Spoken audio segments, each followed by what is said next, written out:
ଆମର ଫାଇନାଲି ବ୍ରୁଡ଼ିଂ ହେଇସାରିଛି। ଦେଖିପାରୁଥିବେ ଆଜି କୁକୁଡ଼ା ଆସିକି ପହଞ୍ଚିବ। ବ୍ରୁଡ଼ିଂ ପୁରା ରେଡ଼ି ଆମର। ମୁଁ ଟିକେ ବଡ଼ ସାଇଜ୍ ବ୍ରୁଡ଼ିଂ କରିଛି, ବଟ୍ ତାର କିଛି ମାପ ଥାଏ, ତ ମୁଁ ମାପ ହିସାବରେ କରିନାହିଁ, ମୁଁ ମୋର ନିଜ ହିସାବରେ ବନେଇଛି। ତ କ'ଣ ପାଇଁ ବଡ଼ ବଡ଼ ବ୍ରୁଡ଼ିଂ କରିଛି ତାର ବି ଗୋଟେ ରିଜିନ୍ ଅଛି।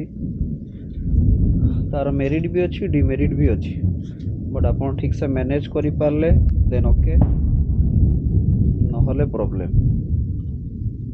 ଦେଖିପାରୁଥିବେ ଆମର ପୁରା ବ୍ରୁଡ଼ିଂ ସେଟ୍ ପୁରା ରେଡ଼ି। 4ଟା ବ୍ରୁଡ଼ିଂ, ପ୍ରତ୍ୟେକ ଥର ମୋର 4ଟା ହିଁ ବ୍ରୁଡ଼ିଂ ହୁଏ ବଡ଼ ବଡ଼।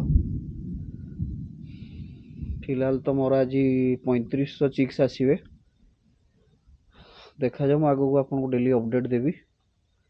ये है ब्रूडिंग फाइनल सेटअप। मु कम जमती किसी रही बोली मुझे सब आप देखिपे झुलवा फिडर गुड़ा भी सब झुले देती, जोड़ा पचर करवा कथा मुझे अलरेडी झुले देती। आर पटे बेरिकेड भी गोटे बन देती, बनिक रेडी रखी। फिलहाल ये मोर ब्रूडिंग सेटअप। ब्रूडिंग रे कौन कौन यूज करुच्ची आपणकर से देखिपे 100 पावर बॉल, 200 पावर बॉल, से गोटे कॉइल देखिपे। से कॉइल उपर आपको गोटे सेपरेट वीडियो बनई देखेबी। ये है मोर ब्रूडिंग टोटल सेटअप। चिक्स आसला पर मुझे आपको अपडेट देवी।